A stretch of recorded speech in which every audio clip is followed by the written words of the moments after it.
நமச்சிவாய வாழ்க, நாதன் தாழ் வாழ்க, இமைப்பொழுதும் என் நெஞ்சில் நீங்காதான் தாழ் வாழ்க. அருள்மிகு செண்பக விநாயகர் ஆலயத்தின் துணைத் தலைவர் அருமை நண்பர் நரசிங்கன் அவர்களே, நமக்கு முன்னால் இங்கு இருந்து விடைபெற்று சென்றுவிட்ட டாக்டர் தேவேந்திரன் அவர்களே, அருமை நண்பர் ஆலயத்தின் செயலாளர் மங்களன் அவர்களே, சிவனைய செல்வர்களே, பெரியோர்களே, தாய்மார்களே, என் அருமை மாணவர்களே, சற்று நேரத்துக்கு முன்பு கடைசியாக பேசிய இளம் மாணவர் செந்தில்குமார் இருவனை ஒப்பு வர வேண்டும் என்று சொன்னார். அதனால் நான் ஒரு கருத்தை சொல்லுவதற்கு தடுமாற வேண்டியிருக்கிறது. என் மாணவர்கள் பேசியதை கேட்டு நான் மிகுந்த ஆனந்தத்தில் இருக்கிறேன். இப்படி நீங்களே ஆனந்தம் ஒரு பக்கம், ஆனந்தம் இல்லாம ஒரு பக்கம் இருக்கலாமா என்று நாளைக்கு கேட்டு விடுவார்கள்.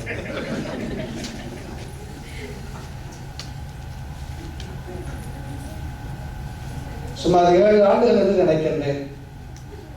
சிங்கப்பூரிலே அருள்மிகு தண்டாயுதபாணி கோயிலிலே ஒரு உரை நிகழ்த்த வந்திருந்தேன். திருவாசகத்தில் அறிவியல் செய்திகள் என்பதாக எனக்கு நினைவு இருக்கிறது. அந்த உரையை கேட்ட ஒருவர் என்னை நெருங்கி வந்து, எங்கள் ஆலயத்திலே நீங்கள் சைவ சித்தாந்த வகுப்பு நடத்த முடியுமா என்று கேட்டார். செய்யலாமே என்று சொல்லி நான் கோலம்பூருக்கு போய்விட்டேன். இப்படி பல பேர் கேட்டார்கள், ஆனால் யாரும் செயல்படவில்லை. ஆனால் கிட்டத்தட்ட 2 ஆண்டுகள் கழித்து எனக்கு ஒரு தொலைபேசி செய்தி வந்தது. நீங்கள் சிங்கப்பூருக்கு வந்து சைவ சித்தாந்த வகுப்பு நடத்த முடியுமா என்று கேட்டவர் இந்த ஆலயத்தின் முன்னாள் செயலாளர் திரு ஸ்ரீகுமார் அவர்கள். இன்று சிங்கப்பூரிலே சைவ சித்தாந்தம் இந்த அளவுக்கு வேறு கொண்டு இருக்கிறது என்றால், இந்த ஆலயத்தை இவ்வளவு அழகாக அமைத்து தந்து நாமெல்லாம் வழிபாடு செய்வதற்கு துணையாக இருந்த இந்த தேவஸ்தானத்தின் செயலாளராக இருந்த ஸ்ரீகுமார் அவர்கள். செண்பகநாயகர் கோயிலை எனக்கு மிகவும் பிடிக்கும். அதனுடைய அழகான தோற்றம் மட்டுமல்ல, அதை நிர்வாகம் செய்கின்ற அன்பர்கள் சைவ சமயத்தின் மீது காட்டுகின்ற பேர் அன்பு. இங்கு சைவ பள்ளி ஒன்று நடக்கிறது. கிட்டத்தட்ட 250 மாணவர்கள் படிக்கிறார்கள். அதற்கு மேல் இப்படி ஒரு வகுப்பை தொடங்கி, அன்பர் முதல்ல சொன்னது போல 4 பேர் தான் மாணவர்கள். கீழே டீ குடித்துக் கொண்டே நானும் ஸ்ரீகுமார் அவர்களும் மிகவும் துன்பத்தோடு சிந்தித்தோம். நிறைய விளம்பரங்கள் செய்தாகிவிட்டது. தமிழ் முரசில் நிறைய விளம்பரம் போட்டுட்டோம், நிறைய பணம் செலவாயிடுச்சு. சுற்றறிக்கைகள் 1000 கணக்கில் போயிருக்கிறது. இன்றைக்கு வகுப்பு தொடங்க வேண்டும், நீங்களும் வந்து விட்டீர்கள், என்ன செய்யலாம் என்று காத்திருந்தோம். 4 மணிக்கு தொடங்க வேண்டிய வகுப்பு 6 மணி வரைக்கும் யாரும் காணும். நாங்கள் 2 கப்பு டீ குடிச்சு முடிச்சிட்டோம். அதன் பிறகு ஒருவர் வந்தார். இன்னொரு அரை மணி நேரம் கழிச்சு ஒருவர் வந்தார். ஆக 6 மணி வாக்கில் 4 பேர் வந்தார்கள். அதுதான் அந்த வகுப்பு, முதல் வகுப்பு. ஆனால் நண்பர் ஸ்ரீகுமார் அவர்கள் ஓரளவு மனம் துவண்டு போனார்கள். இது நடக்குமா என்று தெரியலைங்க, இது சிங்கப்பூர் ஆளுகளை இப்படி தாங்க அப்படின்னா. ஆனால் இது நடக்கும் என்று எனக்கு தெரியும். ஏனென்றால் அதற்கு முன்னாலேயே நாங்கள் கோலாலம்பூரில் இது போன்ற நிறைய வகுப்புகளை தொடங்கி நடத்திய போது தொடக்கம் என்பது 4, 3, 2 என்றுதான் இருக்கும். ஆனால் அது வளரும். ஏனென்றால் சிவபெருமான் நமக்கு முன்னால் இருந்து நம்மை நடத்தி செல்கிறான். இது நாம் செய்கின்ற செயல் அல்ல, இது நமது செயல்கள் அல்ல, இது நமது திட்டங்கள் அல்ல, நம்முடைய உழைப்பினால் அறிவினால் நடப்பது அல்ல. இறைவன் நம்மை கருவியாக பயன்படுத்தி கொண்டு செயல்படுகின்றார். சைவ சமயத்துக்கு எப்பொழுதெல்லாம் ஒரு வீழ்ச்சி வருகிறதோ அப்பொழுது இறைவனே அந்த வீழ்ச்சியிலிருந்து சைவத்தை காக்கின்றார். 7ஆம் நூற்றாண்டின் தொடக்கத்தில் சைவம் மிகுதியாக வீழ்ந்து கிடந்தது தமிழ்நாட்டில். சைவத்தை மீட்பதற்காகவே ஞானசம்பந்த பெருமான அவதாரம் செய்யும்படி செய்தவன் இறைவன் தான். அதுபோல எப்பொழுதெல்லாம் சைவ சமயம் வீழ்கிறதோ அப்பொழுதெல்லாம் அது மீண்டும் தூக்கி நிறுத்துவது இறைவனுடைய திருவருளை தவிர நாம் அல்ல. நாம் செயல்படுவது மட்டும்தான், நாம் வெறும் கருவிகள் மட்டும்தான். அந்த வகையில் அன்பர்களே, இந்த ஆலயத்தில் நடக்கின்ற இந்த திருப்பணியை நான் இவ்வளவு தூரம் இதில் ஆர்வத்தோடு கலந்து கொள்வதற்கு சைவ சமயத்தின் மீது எனக்கு இருக்கின்ற பற்று, ஈடுபாடு மட்டுமல்ல, இந்த ஆலயத்தைச் சேர்ந்த அன்பர்கள் காட்டுகின்ற ஈடுபாடு அதைவிட பெரியது. இன்று இந்த வகுப்பிலே முதல் மாணவராக கலந்து படித்த அன்பர்கள் சில பேர் இருக்கிறாங்க. அன்பரசன், இளங்கோவன், இந்த பக்கம் சரோஜினி, நம்ம கிருபாகரன், இவரெல்லாம் மூத்த மாணவர்கள். சகோதரி லட்சுமி அவர்கள் இவங்க முதல் வகுப்புல பயின்ற மாணவர். அந்த பக்கம் ஒரு அம்மா இருக்காங்க, மகேஸ்வரியா, பேர் மறந்து வச்சு. அந்த பக்கம் மிஸ்ஸஸ் பரம். இப்படியெல்லாம் பழைய மாணவர்கள், ஆளும் பழைய மாணவர்கள் தான். இந்த வகுப்பை நான் தொடர்ந்து நடத்துவதற்கு பல காலத்தில் ஒரு காரணம். ஒரு நண்பர் வகுப்புக்கு வருவார், ஒரு கோலை ஊன்றி கொண்டு வருவார். அவருக்கு 83 வயது என்று சொன்னார்கள். ஒரு கோலை ஊன்றிக்கொண்டு ஒரு மாணவர் வகுப்புக்கு வருவார், 83 வயது. வகுப்பு முடியும் போது 9 மணி ஆகும், 9:30 மணி ஆகும். அதன் பிறகு கோயிலில் எங்களுக்கு சிற்றுண்டி தருவார்கள். அதை உண்ட பிறகு அவர் விடைபெற்று செல்வார். அவர் நடந்து போகின்ற காட்சியை பார்த்து எனக்கு ஒரு நாள் கண்ணீர் வந்துவிட்டது. என் நண்பரை கேட்டேன், இவர் எங்கே இருக்கிறாரு, வீடு போய் சேர்ந்து விடுவாரா, நடக்கவே தடுமாறுகிறாரு என்று நண்பர் சொன்னாரு. அவர் 2 பஸ் ஏறி ஒரு எம்ஆர்டி ஏறி வர்றாருன்னு சொன்னார்.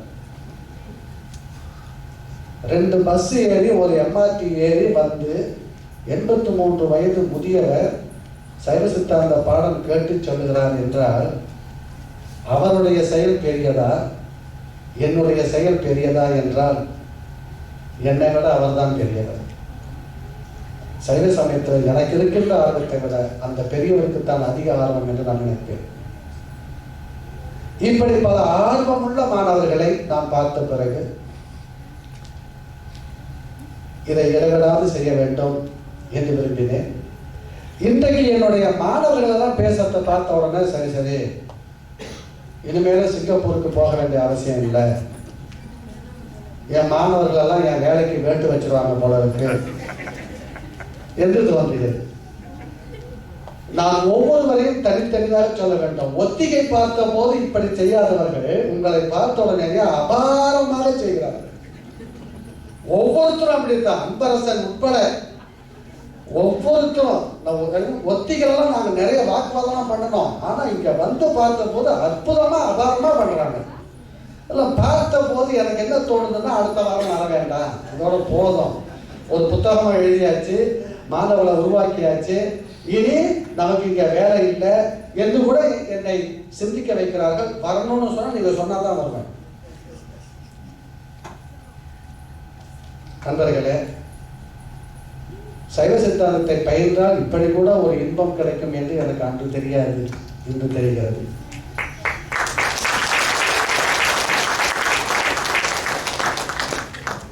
நீங்கள் போட்ட விதைகள் நன்றாக முளைத்திருக்கின்றன என்று என்னுடைய ஆசிரியர் திண்ணப்பனையா அவர்கள் சொன்னார்கள். நான் போட்ட விதைகள் நன்றாக முளைத்திருக்கின்றன.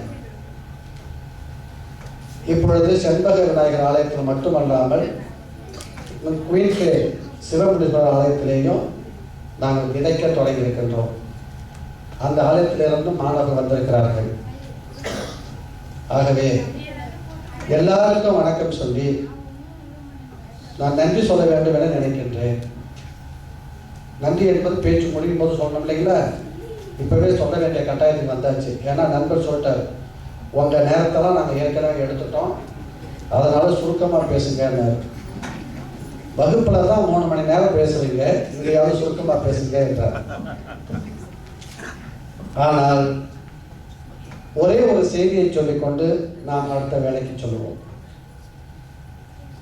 இந்த உரைகளை எல்லாம் கேட்டபோது உங்களுக்கு ஒரு கேள்வி எழலாம். இந்த கேள்வி எனக்குள்ளாகவே சில ஆண்டுகளாக கிடக்கிறது. சைவ சித்தாந்த பயிற்சியில் இன்னொரு பரிமாணம் இருக்கிறது. இதுவரை நாம் படித்ததும் சிந்தித்ததும் கேட்டதும் சைவ சித்தாந்த கோட்பாடுகள், சைவ சித்தாந்த கொள்கைகள். ஆனால் ஒரு கேள்வி வருகிறது, இந்த கோட்பாடுகளை பற்றிய அறிவை வைத்துக் கொண்டு என்ன செய்வது? எனக்கு சைவ சித்தாந்தம் தெரியும், நான் சைவ சித்தாந்த புலவன் பண்டிதன் என்று சொல்லிக் கொள்வதற்காகவா, அல்லது அதற்கு மேல் ஏதாவது இருக்கிறதா என்று ஒரு கேள்வி சென்ற சில ஆண்டுகளாகவே என்னை உருக்கிக் கொண்டிருக்கிறது. வெறும் கோட்பாடுகளை பற்றியே நாம் மீண்டும் மீண்டும் பேசுகின்றோம். ஆனால் இந்த கோட்பாடுகளால் மனித குலத்திற்கு என்ன பயன், நமக்கு என்ன பயன் என்று சிந்திக்க வேண்டும். இது புதிய சிந்தனை அல்ல. இந்த சிந்தனை 5ஆம் நூற்றாண்டிலேயே இருந்தது. ஆனால் கோட்பாடுகளை எடுத்துக்கொண்டனா அந்த கோட்பாடுகளால் மனித வாழ்க்கைக்கு என்ன பயன் என்பதை சிந்திக்க மறந்துவிட்டோம். மனித சமுதாயத்திற்கு சைவ சித்தாந்தம் எப்படி பயன்படும் என்று சிந்திக்கவும், அந்த விஷயத்தை பற்றி விரிவாக சொல்லவும் நாம் தவறி போயிருக்கிறோம். நண்பர்களே, இதற்கு ஆதாரமாக ஒரு செய்தியை சொல்லலாம். இன்று இங்கு பேசிய 6 மாணவர்களும் எல்லாருமே தமிழ்நாட்டில் படித்து பட்டம் பெற்று சிங்கப்பூருக்கு வேலைக்காக வந்தவர்கள். எனக்கு ஒரு அச்சம் இருக்கிறது, இவர்கள் என்றாவது திரும்பி அவங்க ஊருக்கு போய்விடுவார்களே. ஆனால் சிங்கப்பூரில் போட்ட விதை மரமாகி இந்த மரம் அப்படியே பிளேண்டாகி அங்கே போயிட்டா சிங்கப்பூர் பாலைவனம் ஆயிடுமோ திரும்பவும் என்று அச்சமாக இருக்கிறது. ஆனால் அவர்கள் இன்னொரு சிந்தனையை எழுப்புகிறார்கள். அவர்கள் பிறந்து வாழ்ந்த நாட்டிலே இந்த சைவ சித்தாந்தம் ஏன் அவர்களுக்கு போய் சேரவில்லை?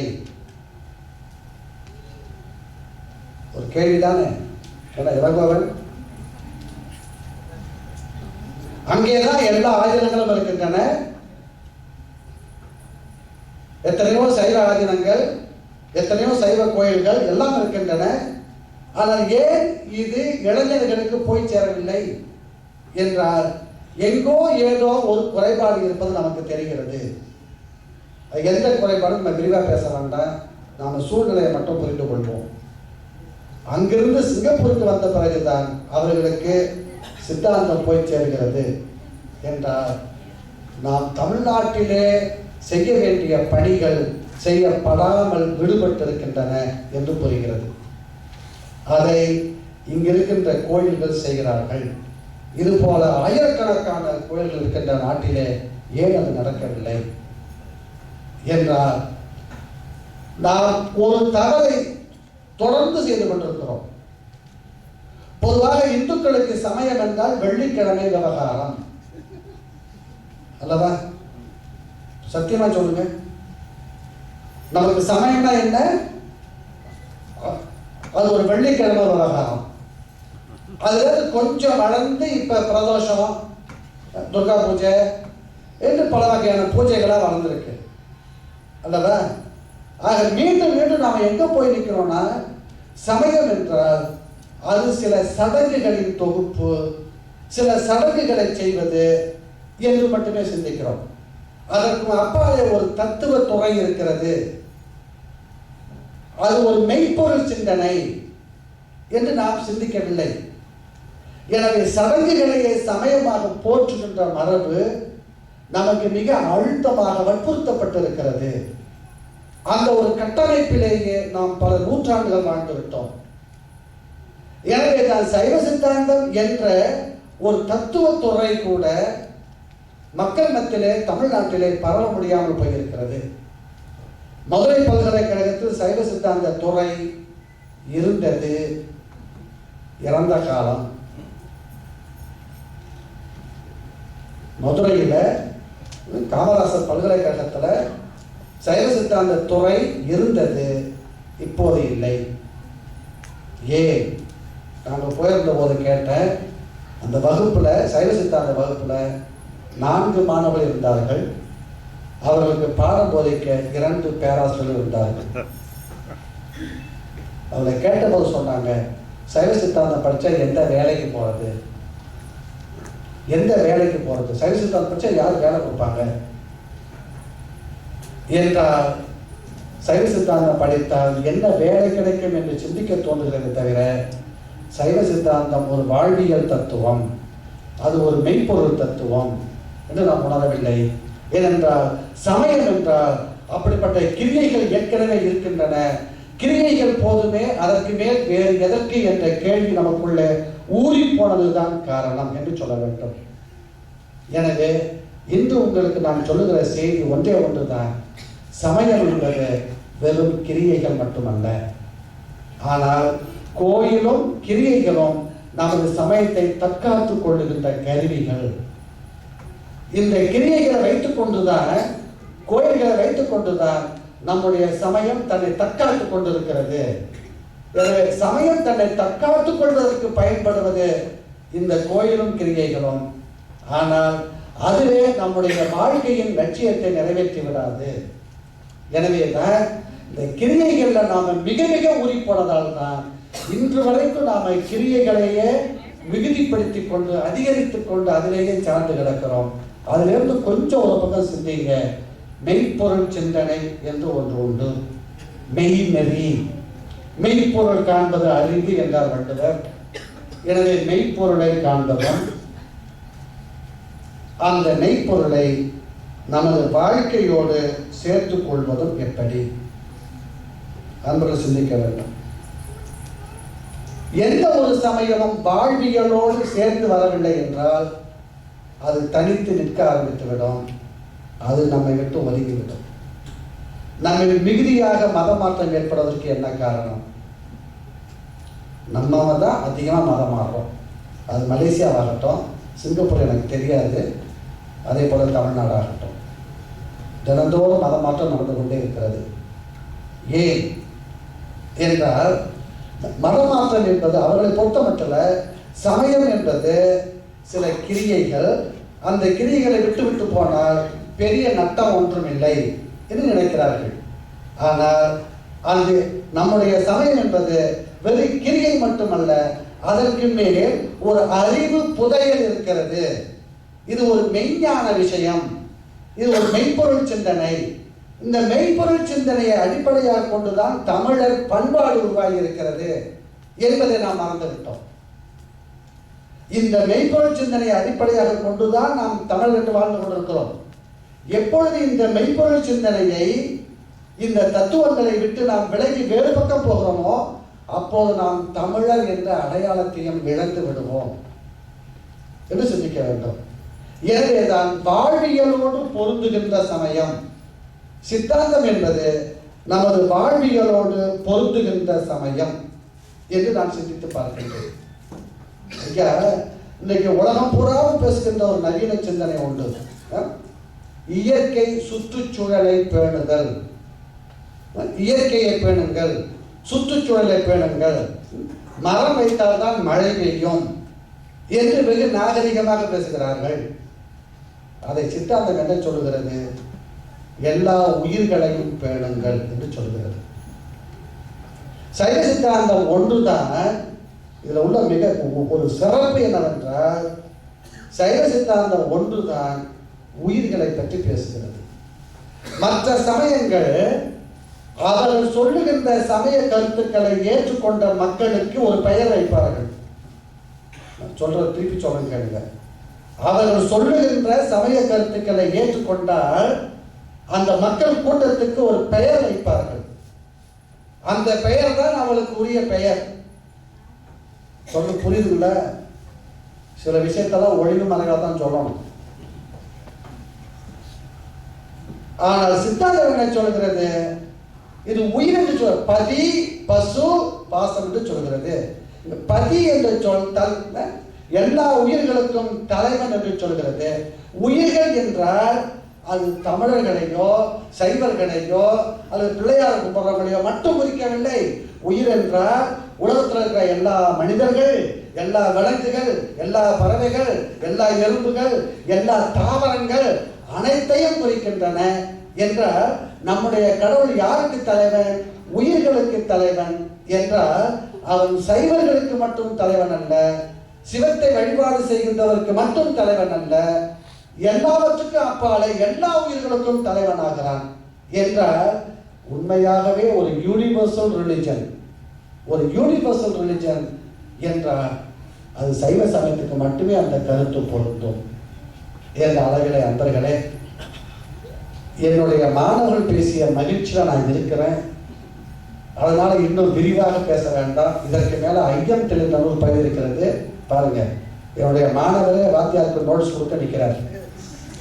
திரு பாலாஜி அவர்கள் அடுத்த ஐயம் தெளிந்த அங்கத்துக்கு போக வேண்டும் என்று சொல்கிறார்.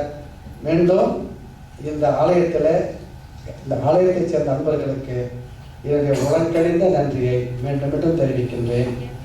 முன்னாள் செயலாளர் திரு ஸ்ரீகுமார், இந்நாள் செயலாளர் திரு மயூரதன், ஸ்ரீகுமாரை போலவே மேலும் மேலும் எங்களுக்கு ஊக்கம் தருகின்ற ஒரு அற்புதமான மயூரதன் இருக்கார். இங்க முன்னால் உட்கார மாட்டார், எப்போதுனாலதான் இருக்காருக்கு.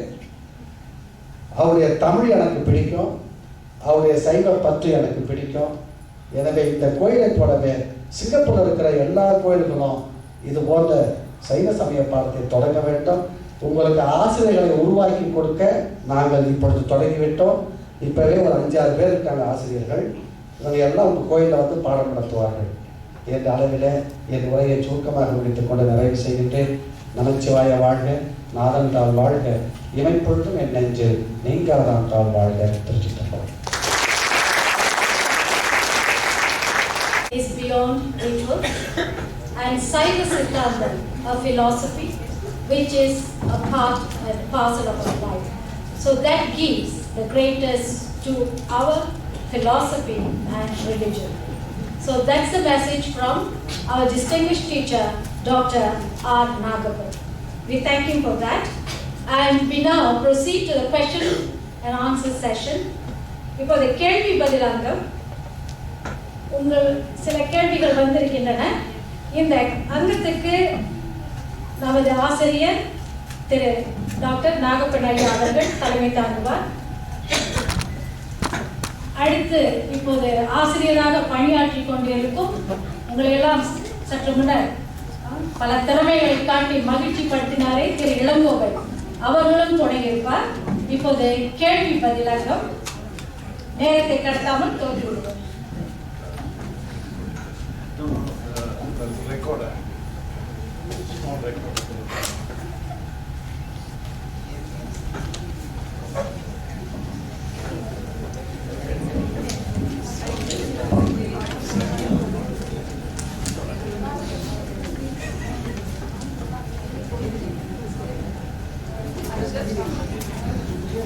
இப்பவே சில பேருக்கு பசிக்கும்னு நினைக்கிறேன், கொஞ்சம் பொறுத்துக்குங்க.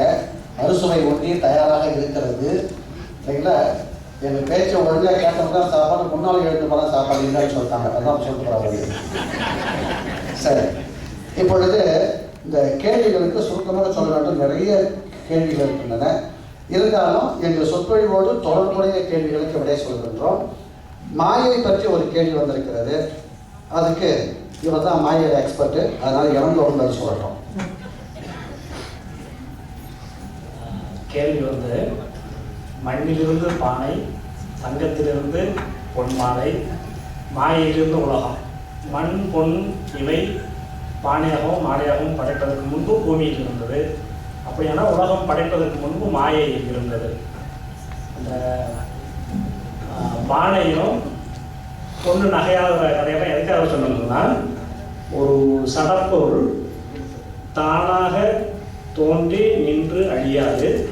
அதை தோற்றுவிக்கவும் நிலைநிறுத்தவும் அதை தேவைப்படும் போது அழிப்பதற்கும் ஒரு உயிருள்ள அறிவுள்ள ஒருவர் தேவை அப்படிங்கிறதுக்காக சொல்லப்பட்ட உதாரணங்கள். அப்படின்னா மாயை எங்கிருந்தது?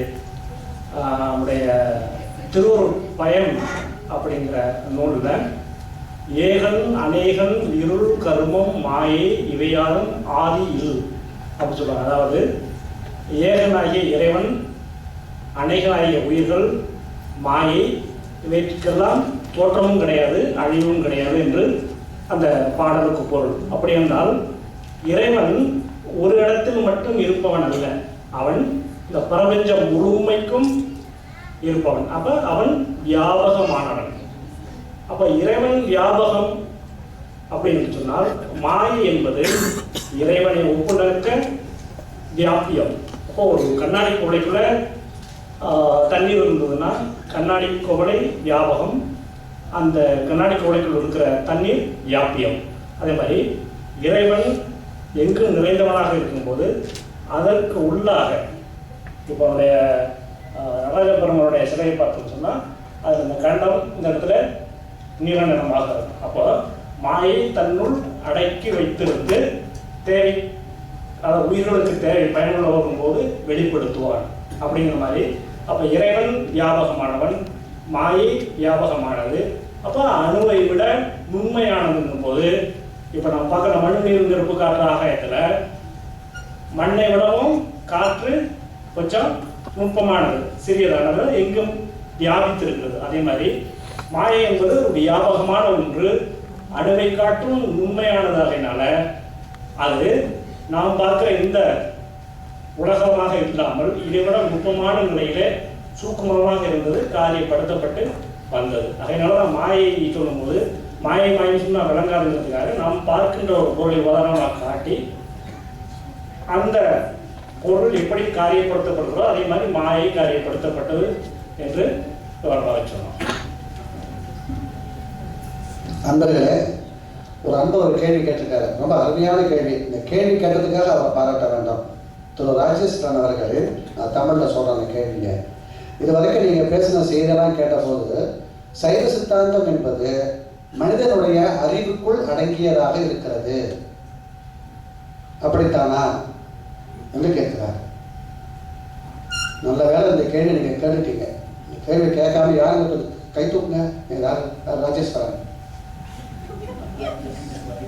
ராஜேஷ் சரியா? சைவ சித்தாந்தம் seems to be within the knowledge of human being. Please advise. இருக்கீங்களா? ராஜேஸ்வரின்னு நினைக்கிறேன். இருக்கிறீங்களா? நம்ம ராஜேஸ்வரன். அதாவது எனக்கு தெரிஞ்ச ஒரு ராஜேஸ்வரன் தானே. நாளைக்கு சொல்ற பதில் சொல்லட்டுமா? சரிங்க, அது குழப்பமானவர். ஆனால் இந்த கேள்வி மிக முக்கியமான கேள்வி. அவர் கேள்வி ரொம்ப நன்றி. அவர் கேட்கணும், இப்படிதான் கூர்மையாக கேள்வி கேட்கணும். என்னோட புத்தகத்தை எழுதும் போது முன்னர் எழுதியிருக்கிறேன், என்னை கூர்மையாக்கியவர்கள் என் மாணவர்கள், என்னை சிந்திக்க வைத்தவர்கள் என் மாணவர்கள். இப்போ இந்த கேள்விக்கு என்ன பதில் சொல்லுவோம்?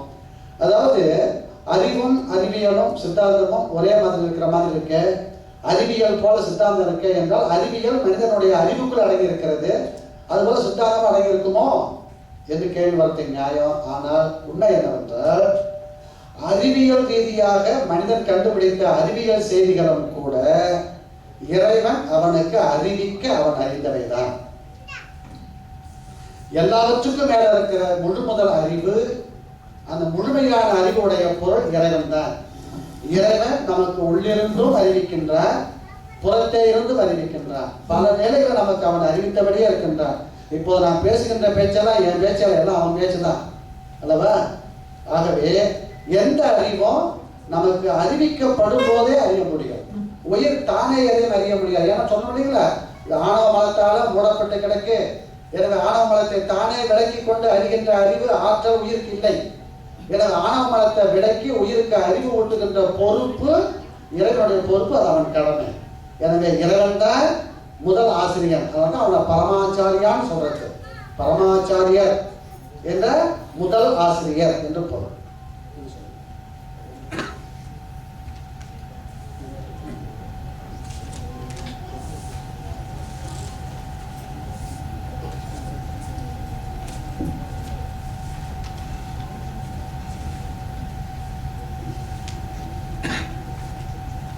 பசுவும் பதியும் அனாதி, பசு அப்படியே இருந்திருக்கலாமே, ஏன் இந்த வாழ்வு? அது அனாதின்னு சொன்னால் பசு அனாதியாக இருக்குது, பதியும் அனாதியாக இருக்கும்போது ஏன் இறைவனுக்கு இந்த வேலை? அப்போ சைவ சித்தாந்தம் பசுவை பற்றி சொல்லும்போது, உயிரை பற்றி சொல்லும்போது கண்ணற்ற குளவி போல அப்படின்னு சொல்லி உதாரணம் சொல்லுவாங்க. இப்போ உதாரணத்துக்கு சொல்லுவாங்க, ஏன் இறைவனுக்கு ஒரு பெருங்கரணை உயிர்கள் வந்து அறியாமையால் பிடிக்கப்பட்டிருக்கிறது அப்படின்னு சொல்லும்போது, அறியாமையில் இருக்கட்டுமே, நான் படைக்கலை, எதுக்காக நான் அதை வந்து டேக்கர் பண்ணணும் அப்படிங்கிற மாதிரி கேள்வி. இப்போ உதாரணத்துக்கு எடுத்துக்குவோம், ஒரு சிக்னலில் ஒரு சின்ன குழந்தை, ஒரு பிளே குரூப் அல்ல K1 படிக்கிற குழந்தை கடந்து போக முயற்சி பண்ணுது. ஆனால் அங்கே வந்து கிரீன் மேன் இல்லை ரெட் மேன். அப்போ அந்த குழந்தை போகக்கூடாது. அந்த நேரத்தில் அந்த பக்கம் எதிர்த்தாப்புல ஒரு 60-70 கிலோமீட்டர் வேகத்தில் ஒரு கார் வருது. அப்போ நீங்கள் என்ன செய்வீங்க? குழந்தை உங்களுக்கு இல்லை, காரும் உங்களுக்கு தெரிஞ்சவங்க இல்லை. ஆனாலும் சிக்னல் நீங்கள் எட்டி நிற்கும்போது பதறீங்க. சில சமயம் கார் நம்மளை அடித்தாலும் பரவாயில்ல, அந்த குழந்தைய பிடிச்சி கொண்டாந்து இங்கே நிற்க வைக்கிறீங்க. ஏன்? உங்களுக்குள்ள ஒரு கருணை மனப்பான்மை இருக்கிறது. அப்போ எப்படி ஒவ்வொரு மனிதருக்கும் ஒரு அந்த இரக்கத்தன்மை இருக்கிறதோ, அதே மாதிரி இறைவனுக்கும் ஒரு இரக்கத்தன்மை உண்டு. அவனுடைய பெருங்கருணை 8 குணங்கள் சொல்லுவாங்க. இறைவனுடைய குணங்கள் 8ங்கும் போது பெருங்கருணை, பேராற்றல், பேரின்ப வடிவனம். அப்போ அவனுடைய இந்த உயிர்கள் துன்பத்தில் இருப்பதை மீட்டெடுப்பதற்காகத்தான் இந்த உலகங்கள் எல்லாவற்றையும் படைத்து கொடுக்கின்றான். அப்போ நமக்கே ஒரு பெருங்கருணை இருக்கும்போது, அப்போ இறைவனுக்கு ஒரு பெருங்கருணை இருக்கத்தானே செய்யும். அப்போ துன்பப்படுகின்ற உயிர்களை அருள் செய்யும் பொருட்டு இந்த படைத்தல் வழி செய்கிறார். புலால் சாப்பிடக்கூடாது என்றால் அவை உயிர் உள்ளவை. அதுபோல மரக்கிளைகளுக்கும் உயிர் இருக்குவே. அப்படியானால் மரக்கிளைகளை சாப்பிடுவது சரியா? இந்த கேள்வி பல உருவத்தில் வரும். முட்டை சாப்பிட்ற செய்வோமா அசைவமா? ஆனால் புலால் சாப்பிடும்போது ஒரு கோழியை முழுசா அப்படியே சாப்பிட்டுறோம், அதுக்கு உயிர் இல்லாத மாதிரி பண்ணிடலாம். ஆனால் தாவரங்களின் பாகங்களை எடுத்து சாப்பிட்றோம். இப்போ அதனுடைய வேரோடு புடுங்கி சாப்பிட வேண்டிய அவசியம் இல்லை. அதன் ஒரு பகுதியை எடுக்கிறோம். இப்போ கனின்னு சொன்னோம்னா, காய்கறின்னு சொன்னோம்னா, கிழங்குன்னு சொன்னோம்னா, அது தாவரங்கள் நமக்கு கொடுக்கின்ற கொடை. இப்போ வாழைப்பழம் நமக்கு கிடைக்குதுன்னு சொன்னால், அதுக்கு பிறகு அதனுடைய வேரிலிருந்து அடுத்த மரம் வர ஆரம்பிக்கிறது. ஆனால் ஒரு கோழியை வெட்டிட்டோம்னு சொன்னால் முடிஞ்ச அவ்வளோதான், அது உயிர் நீக்கப்பட்டு விடுகிறது. இது ஒரு தாவரத்தின் ஒரு பாகத்தை மட்டும் நாம் எடுத்து சாப்பிடுறோம். கேரட் அது ஃபுல்லாக பிடிங்கிறீங்களே? ஆமாம். கேரட் போது கேரட் வந்து எப்படி பயிர் செய்கிறாங்க? விதை போட்டு பயிர் பண்ணுறாங்க. விதை வச்சு தான் பயிர் பண்ணுறாங்க. விதை வச்சு பயிர் செய்கிறாங்க. அப்போ அதனுடைய அப்ரூவ் பண்ணி தான் சாப்பிட்றாங்க. அப்போ நம்மளுடைய கேள்வியில் வந்து சில தாவரங்களில் முழுமையாக எடுத்து சாப்பிட்றோமே அப்படின்னு சொல்லி உங்களுடைய கேள்வியில எனக்கு ஒரு சிந்தனை உண்டு. இப்போ 2-3 வருடங்கள் அந்த முளைக்கீரைன்னு சொல்லுவோம் இல்லையா, வேரோடு புடுங்கப்பட்ட முளைக்கீரையை நான் வீட்டுக்கு வாங்கிட்டு வரவே இல்லை. ஏன்னா பார்க்கும்போது மனசு சிரமமா இருக்குது. வேரோடு புடுங்கப்பட்டதுன்னா அந்த உயிர் போயிருந்துன்னா ஒரு கோழியை அடிக்கிறதுக்கும் இந்த முளைக்கீரை முழுசா எடுத்துக்கிறதுக்கு. ஆனால் கீரை முருங்கைக்கீரை வாங்கிட்டு வரேன், அகத்திக்கீரை வாங்கிட்டு வரேன். இப்போ அந்த குற்ற உணர்வு இப்போ வந்து லேட்டஸ்டா வந்துருக்கு பாருங்க. நீ ஒரு மாடை எடுத்து மாடு ஒரு பகுதியை மட்டும் வெட்டிட்டு அதை சாப்பிட்டுறலாம். மாட்டு திரும்ப வளர்ந்துடும், மாட்டுக்கு திருப்பி அது வளர்ந்துடும், அந்த சாதம் வளர்ந்துடும். மாட்டோட லேட்டஸ்ட் டெக்னாலஜி படி நீ மாட்டு தொட பகுதியை வெட்டிங்கன்னு வைங்களேன், வெட்டிட்டு அதை வளர வைக்கலாம். வளர வச்சுட்டு அதை சாப்பிட்டு அப்போ அதுக்கு தப்பா? லேட்டஸ்ட் அப்படி டெக்னாலஜி வந்துச்சு. வள்ளுவர் சொல்றாரு, நீங்க உங்க உடம்ப வளர்ப்பதற்கு இன்னொரு உடம்ப கொள்ளாதீங்கன்ற. உங்க உடம்ப வளர்க்கத்தான் நீங்க மற்ற உடம்ப கொள்றீங்க. அதாவது விட்டா தம்பி கெடுட்டே இருப்பார் போல இருக்கு. ஏன்னா முடிவு பண்ணியாச்சு, நான் சாப்பிட தான் போறீங்க, என்ன சொன்னா நான் சாப்பிட தான் முடிவு பண்ணியாச்சு. பாத்தீங்களா, எனக்கு சைவம் சாப்பிட முடியாத தான் அதை கேட்டேன். கடந்த 30 ஆண்டுகளா உங்களை மாதிரி எத்தனை பேரை பார்த்துருப்பாங்க. சரி இல்லைங்களா, சாப்பிடணும்னு முடிவு பண்ணியாச்சு, அதுக்காக அவங்க வந்து நியாயத்தை தேடுறாங்க இல்லைங்களா. அதுதான் நீங்க செஞ்சுருக்கிறீங்க. இப்ப வேற ஒண்ணும் இல்லைங்க. நான் ஒரே ஒரு கேள்வி சொல்றேன்.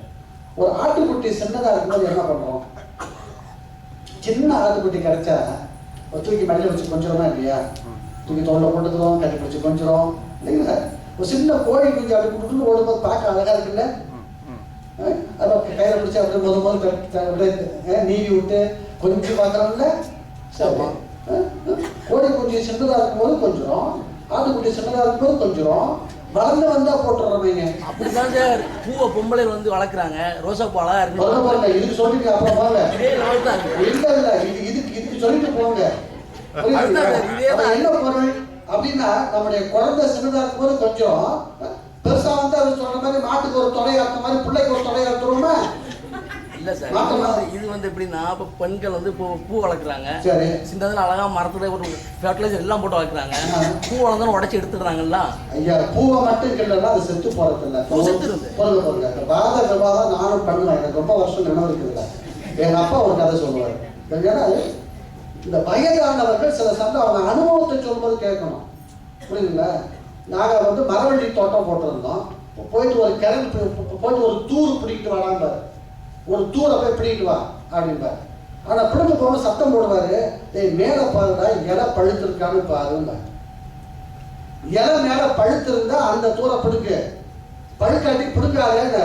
என்ன காரணம் சொல்லுங்க? மேல பழுத்துட்டா அந்த செடி இயற்கையாக செத்து போய்விட்டது என்று பொருள். நாம கிழங்குகளை சாப்பிடலாம். எப்படி சாப்பிடலாம்? இயற்கையாக அந்த செடி செத்து போயிடும். அதுக்கு என்ன அர்த்தம்? மேல இருக்கிற தழைகள் எல்லாம் பழுத்து காய்ந்து போயிடும். அதுக்கு பிறகு வீணா போகும். நம்ம அப்ப சாப்பிடலாம். புரியுதுங்களா? இந்த ஒரு கதையை சொல்றதுக்கு 3 மணி நேரம் உங்களுக்கு கருத்தரங்கு தேவைப்படும். அடுத்த கருத்தரங்கு வாங்க இல்லைங்களா? அடுத்த முக்கியமான ஒரு கேள்வி, அதாவது உயிர்களை இறைவன் படைக்கவில்லை என்றால் எப்படி அவை இறைவனை சென்று அடையும் என்று கேள்வி. இது என்ன கேட்க விரும்புறாருன்னா, ஐயா, இறைவன் உயிர்களை படைக்கவில்லை என்றால் அது எப்படி தோன்றியது என்று கூட ஒரு கேள்வி எழலாம். அது எப்படி சென்று அடையிறது அடுத்த விஷயம் இல்லைங்களா? அதை பற்றி தான் உயிர் பற்றி பேசும்போது சொன்னாங்க. நம்ம இளங்கோன்னு சொன்னார். அதாவது இறைவன் உயிர்களை படைத்திருப்பானேயானால் அதனால் அதுக்கு பின்னாலே எழ வேண்டிய கேள்விகள் ஏராளம் இருக்கு. முதல் கேள்வி, ஏன் படைத்தான்? இல்லாத உயிர்களை ஏன் படைக்க வேண்டிய அவசியம் அவனுக்கு ஏற்பட்டது? ஒரு நண்பர் கேள்வி கேட்டார் இல்லைங்களா, சும்மாவே இருந்திருக்கலாமே உயிர் அப்படின்ட்டு. அதுபோல் நம்ம இப்படி கேட்கிறோம், கடவுளே நீ சும்மாவே இருந்திருக்கலாமே, நீ ஏன் என்ன படைச்சேன்னு கேள்வி கேட்கறோம் இல்ல. என்னால் என்ன பொருள்? அவன் உயிர்களை படைக்கவில்லை என்பதுதான் பொருள் அல்லவா? ஏனென்றால் அவன் படைத்திருப்பான் என்று ஒரு யூகத்தை வைத்துக் கொண்டாலே பல பல கேள்விகள் வரும். அதுக்கு விடை கிடைக்கல. இது எல்லாரும் கேட்டு பார்த்துட்டாங்க, ஏன் படைத்தான் என்று கேள்வி கேட்டு பார்த்தாங்க இல்லைங்களா? சரி, அவர்கள் படைத்திருப்பானையானால் எல்லாவற்றையும் ஒரே மாதிரி சமமாக படைச்சிருக்கணும் இல்லையே. ஒரு உயிருக்கு எது இன்பமோ அது இன்னொரு உயிருக்கு துன்பமா இருக்கே அல்லவா? ஒரு உதாரணம் சொல்லட்டுமா? இப்ப நான் பேசிக்கொண்டே இருக்கிறேன், இங்க இருக்கிற எல்லாருக்குமே இன்பமா இருக்க? எல்லாருக்குமே இன்பமா இருக்க நான் பேசுறது இல்ல. கொஞ்சம் பேருக்கு இன்பமா இருக்கு, கொஞ்சம் பேருக்கு ஐயா ட்ரெயின் வந்த போது போய் தொலையாம. ஏன்? அப்ப ஒரே விஷயம் நான் பேசுற ஒரு செய்தி தான், சிலருக்கு இன்பம் சிலருக்கு துன்பம். இந்த மாறுபட்ட உணர்வு உயிர்களுக்கு ஏன் ஏற்பட்டது? இறைவன் படைத்திருப்பானேயானால் இப்படி இருக்க நியாயம் இல்லை. ஏன்னா அவன் வேண்டுதல் வேண்டாமை இல்லாதவன், அது மட்டுமல்ல அருட்பெரும் சோதி கருணையுடையவன். எனவே உயிர்களுக்குள் பாகுபாட்டை ஏற்படுத்தியிருக்க மாட்டான் என்ற இந்த கேள்விகள்லாம், இந்த அனுமானங்கள் எல்லாம் உருவாக்கி ஆக கடைசி என்ன சொன்னோம்? உயிரே என்றும் உள்ளது சொன்னோம். இன்னொன்னு என்ன சொல்ல வந்தோம்? இந்த உரையளவை என்பதை முதல்ல சொல்லும் போது உரையளவை என்பதை எல்லா புத்தகத்தையும் எடுக்காதீங்க. உரையளவை ஏற்றுக்கொள்ள வேண்டிய உரையளவை உண்டு. அதை சொல்லும்போது அன்பர் ரொம்ப கவனமா ஒரு சொன்னாரு, அவருடைய தகுதியை கொண்டு ஏற்றுக்கொள்ள வேண்டும் இல்லைங்களா? இப்ப ஞானசம்பந்த பெருமானுக்கு என்ன தகுதி? பார்வதி பரமேஸ்வரன் கிட்ட ஞானப்பால் குடிச்சது தகுதி. அதனால் அவர் ஞானத்தோடு சம்பந்தமானார். அதான் பேரு ஞான சம்பந்த இல்லைங்களா? அவர் பால் குடித்து ஞானத்தோடு சம்பந்தமானார். அப்படிப்பட்ட தகுதி உள்ளவர் சொன்ன அந்த உரையளவையை ஏற்க வேண்டும். அது போலவே திருமந்திரம் சொன்ன திருமூலர் அவருடைய உரையளவையை ஏற்க வேண்டும். அவர் தான் சொல்றாரு, உயிர்கள் அனாதி என்பதை தெளிவாக சொல்கிறார். எனவே இதற்கு மேலும் நேரமா போனோம்னா இன்னும் நீண்ட விவாதம் இருக்க வேண்டியிருக்கிறது. இன்னும் ஒரு கேள்வி மட்டும் முடிச்சிருவோம். இது ஒரு முக்கியமான ஒரு கேள்வி வந்து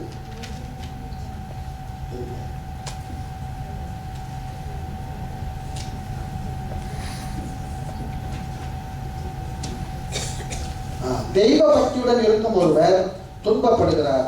ஏன்? முன்வினை பயனா? தெய்வ பக்தியோடு இருக்கும்போது துன்பப்படுறாரு ஏன்னு கேட்டாரு. இது இப்படி கேட்டா கூட பரவாயில்ல, எங்க ஊர்ல வேற மாதிரி கேட்பாங்க. நாங்க முந்தி ஒழுங்கா தான் ஏதோ சாமியை கும்பிட்டு இருந்தோம், அப்பெல்லாம் நல்லா தான் சார் இருந்தோம். உங்க பேச்சை கட்டி சிவபெருமான கும்பிட ஆரம்பிச்சோம். எப்ப சிவபெருமான கும்பிட ஆரம்பிச்சோம் அப்போ துன்பமே வருது சார். துன்பத்தை தவிர வேறு எதுவுமே வரல சார். எப்படி இருக்கும்? எப்படிப்பட்ட சவால், எப்படிப்பட்ட சேலஞ்ச் பத்தீங்கன்னா எனக்கு சிவனை கும்பிடுறது சொல்லப்போ இப்படி ஆகி போச்சு நிலைமை. வேற ஒண்ணும் இல்லைங்க. நானும் ரொம்ப காலமா என்னென்னமோ சொல்லி பார்த்தேன். அப்புறம் எனக்கே ஒன்று தோணுச்சு, இப்படி இருக்குமோன்னு. எப்படின்னா துன்பம் இன்பம் எப்போதுதான் வருது அல்லவா? சாமியை கும்பிட்றவனுக்கும் வருது, கும்பிடாதவனுக்கும் வருது அல்லவா? யாருக்கும் வருது. அதை பத்தி யாருமே அதை சிவனோட சம்பந்தப்படுத்ததே இல்லை இல்லைங்களா? எப்பவுமே துன்பம் வரும்போது நீங்க சிவனோட சம்பந்தப்படுத்துறது இல்லை. ஏன்? அப்ப உங்களுக்கு சிவனை தெரியாது, அதனால சிவனோட சம்பந்தப்படுத்த மாட்டேங்கிறீங்க.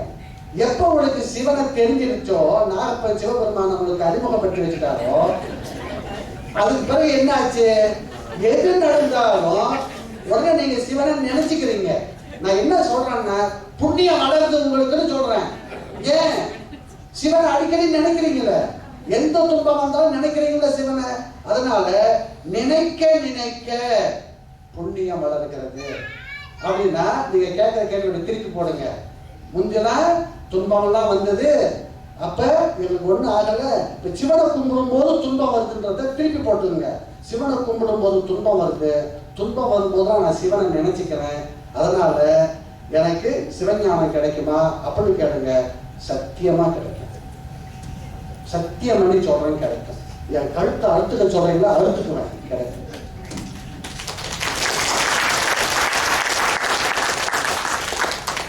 சிவத்தை சிந்திங்க இல்லைங்களா? துன்பம் வரும்போது சிந்திங்க, எந்த நேரமும் சிந்திங்க, சரிங்களா? ஆகவே அன்பர்களே, அப்புறம் முன்வினை பயனால ஒரு கேள்வி கேட்டிருக்காங்க அந்த அம்மா இல்லைங்களா? வினை பயன் தான். அது மட்டுமல்ல, வினை ஏன் வருது சுருக்கமா சொல்லி விடைக்கு வருவோம். வினையால் இறைவன் நம்மை பக்குவப்படுத்துகிறான். புரியுதுங்களா? நான் எவ்வளவு பக்குவமா இருக்கு தெரியுமா? எவ்வளவு வினை அனுபவிச்சிருக்கிறோம் அல்லவா? அனுபவிக்க பக்குவம் தான் அல்லவா? அது ஏன் இன்பம் துன்பம் என்றால், எல்லாம் பெரும்பாலும் தாய்மார்கள் அது தாய்ப்பமார்கள் சமைக்கிறாங்க இன்னைக்கெல்லாம் இல்லைங்களா? எல்லாருமே சமைக்க கற்றுட்டு இருக்கீங்களா? என்ன திரும்பா சரி, நல்ல நண்பர் இல்லைங்களா? அது சமைக்கும் போது என்ன பண்றீங்க நீங்க? இரும்பு சட்டி வைக்கிறீங்க, எண்ணெய் ஊற்றுறீங்க, கடுகு தாளிப்பு போடுறீங்க, ஏதோ கீரை எதுவோ போடுறீங்க, அப்படியே விட்டுற வேண்டியது தானே. அப்படியே அதை இப்படி எடுத்து அப்படி போடுறீங்க, அப்புறம் அப்படியே அளவுக்கு இப்படி கிண்டுறீங்க, திருப்பி திருப்பி போடுறீங்கல்ல, கிண்டி கிண்டி விடுறீங்கல்ல. ஏன் கிண்டி கிண்டி விடுறீங்க என்றால், அப்படியே விட்டா ஒரு பக்கமா தீஞ்சு போயிடும் அல்லவா? அப்ப திருப்பி போட்டா அடுத்த பக்கம் வேகும் அல்லவா? எல்லா பக்கமும் சமமாக வேகத்துக்காக நம்ம கிண்டிக்கிட்டே இருக்கிறோம் இல்லையா? இறைவனும் இந்த கிண்டல் தான் செய்து கொண்டிருக்கிறான். அவனும் சேர்ந்து இந்த கிண்டல் வேலை தான். என்ன கிண்டல் வேலை? அப்படியே கொஞ்ச நேரம் அப்படியே விட்டுறான், சூரியனை பொண்ணு துன்பம் ஆகுது, என்ன பண்ண அடுத்தாப்புல திருப்பி போட்டுறான், கொஞ்ச நேரம் சுகமா இருக்கு இல்லைங்களா? உண்மையிலே இல்லை. வாழ்க்கை என்பது எனக்கு உண்மையை சொல்ல போனால் வாழ்க்கை என்பது நீண்ட ஒரு பயணம். அந்த நீண்ட பயணத்தில் மிக அதிகமான பகுதி துன்பம் தான். ஏன் துன்பம் தான் வாழ்க்கைன்னா கேட்க பயமா இருக்குல்ல. ஆனா நெருப்பு இல்லாம சமைக்க முடியுமா நீங்க? இல்லைங்களா? அடுப்பை அணைச்சிட்டு ஜில்லு வச்சு சமைக்க முடியுமா? முடியாதுல்ல. நெருப்பு இருக்கும் போது தானே சமைக்கிறோம். நெருப்பு தான் துன்பம். அந்த நெருப்பு ஆகிய துன்பத்தில் இருக்கும்போது தான் உயிர் பக்குவமாகுது. அப்ப இன்பம் என்ன தெரியுமா? அது இறைவன் திருவருள். பார்க்கலாம் இறைவன், ஐயோ இவனுக்கு இதுக்கு மேல தாங்க முடியாது, கொஞ்சம் திருப்பி போடுவோம், அப்படி திருப்பி போடுறேன் இல்லைங்களா? கொஞ்ச நேரம் இன்பம் உடனே குதிப்போம் இல்லைங்களா? சரிதான் முடிஞ்சு வச்சு திருப்பி பழைய எடுத்துட்டு வா, திருப்பி பழைய எடுத்து துன்பப்படுத்துவார், திருப்பி பக்குவப்படுத்துவார் இல்லைங்களா? தாங்க முடியாத போது கொஞ்சம் இன்பத்தை கொடுப்பார். எனவே இன்பம் என்பது துன்பத்துக்கு நடுவே வருகிற இடைவேளை.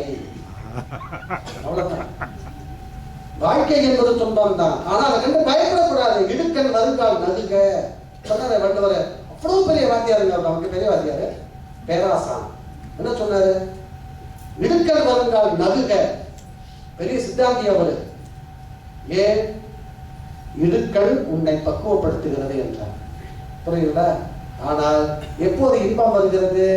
இந்த உயிர் இதற்கு மேல் தாங்காது என்று இடைவேளையாக கொஞ்சம் இன்பத்தை ஊட்டும் போது அந்த துன்பத்தை நம்ம விளக்குகிறோம். நாம் ஒன்றை துள்ளி குதிக்கிறோம். எது? இன்பம் நிரந்தரம், துன்பம் தற்காலிகம் நினைக்கிறோம். உண்மையில துன்பம் நிரந்தரம், இன்பம் தற்காலிகம். இதை புரிஞ்சுக்கிட்டா வாழ்க்கை தக்காளி போல இருக்கு.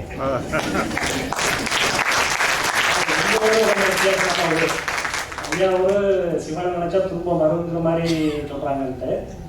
எங்க ஊர்ல திருமணம் ஆன பிறகு பொண்ணு மாப்பிள்ளையே பக்கத்துல உட்கார வச்சுட்டு பெண்கள் வாழ்த்து பாட்டு பாடுவாங்க. முதல் பாட்டு என்ன பாட்டு ஆரம்பிச்சுன்னா, பார்வதியும் பரமசிவன் பார்வதியும் பரமசிவன் பந்து விளையாட பந்து விளையாட பந்து விளையாடுகையில் பந்து விளையாடுகையில் இந்த ரெண்டு ஜோடியும் மயங்கி ஊஞ்சலாட வாழி. அப்ப திருமண வாழ்க்கை ஆரம்பிக்கும் போது இன்பமா ஆரம்பிக்கிறது சிவன் பேரை சொல்றாங்க. இன்னைக்கு பாத்தீங்கன்னு சொன்னா சிவன் அழிக்கும் கடவுள், அவன் படைத்தான் காத்தான் அருள்வான் அதெல்லாம் விட்டுட்டு அழிக்கும் கடவுள் அப்படிங்கிற மாதிரி. ஏன்னா ஒரு கடவுள் சொன்னா படைத்தல் காத்தல் அருளும் மறைத்தல் எல்லா ஐந்தொழிலும் செய்தாதான் கடவுள். ஒவ்வொருத்தரும் டிபார்ட்மெண்ட் வைஸா ஒவ்வொரு கடவுள் படைக்கிறதுக்கும் காக்கிறதுக்கும் அழிக்கிறதுக்கும் சொன்னா அது முழுமையான கடவுள் சொல்ல முடியாது. அதனால இன்பத்திற்கும் எங்க ஊர்ல சிவன் தான் ஆரம்பிக்கிறாங்க. சரிங்க. நிறைவாக மீண்டும் இந்த ஆலயத்தின் நண்பர்களுக்கும் வந்திருந்து இவ்வளவு நேரம் பொறுமை காத்து நாங்கள் பேசியதை கேட்டதற்கும், அதுவும் என்னுடைய மாணவர்கள் பேசியதை நீங்கள் கேட்டதற்கு நான் மிகுந்த நன்றியை தெரிவித்துக் கொள்கின்றேன். எங்களுடைய நோக்கம் லட்சியம் என்னவென்றால், செண்பகராயர் ஆலயத்தில் நாங்கள் நிறைய சித்தாந்த வகுப்புகளை தொடங்க இருக்கின்றோம். அதில் வந்து கலந்து கொள்ள வேண்டும். மற்ற ஆலயங்களைச் சேர்ந்த அன்பர்களும் இது போலவே வகுப்புகளை தொடங்க வேண்டும். இங்கே மாணவர்கள் உருவாக்கி வருகிறார்கள். எனவே சிங்கப்பூர்ல இருந்து சைவ சித்தாந்தம் மெல்ல மெல்ல தமிழ்நாட்டுக்கு போய் அங்கே வகுப்புகளை நடத்த வேண்டும். நம்முடைய பாலாஜி ஒரு பெரிய காரியம் பண்ணிட்டு இருக்காரு. அவருடைய ஊர் திருச்சி, அந்த பக்கத்துல ஒரு என்ன ஊருங்க, வைரச்செட்டிப்பாளையம் அவர் ஊருக்கு பேரு. வைரச்செட்டிப்பாளையத்துல இங்க இருந்தபடி டெலிபோன்லயே ஒரு சித்தாந்த வகுப்பு நடத்திட்டு இருக்காரு பாலாஜி. அவருடைய நண்பர்களை இங்கிருந்தே ஏற்பாடு செய்து அந்த நண்பர்கள் அந்த வகுப்பை நடத்துவதற்கு வேண்டிய பணத்தை அவர் இங்கே சம்பாதித்து அனுப்பி வைக்கிறார். நல்ல கவனிங்க. சம்பாதிக்க வந்தவர் தன் சம்பாத்தியத்துல ஒரு பகுதியை அந்த ஊர்ல ஒரு சைவ சித்தாந்த வகுப்பு அவர் நடத்த வேண்டும் என்பதற்காக அனுப்பி வைத்துக் கொண்டிருக்கிறார். இப்படிப்பட்ட தொண்டர்களை சிங்கப்பூர் உருவாக்கி இருக்கிறது. எனவே எதிர்காலத்துல சைவம் வாழும் மேன்மை இருக்கிறது. அந்த வகையிலே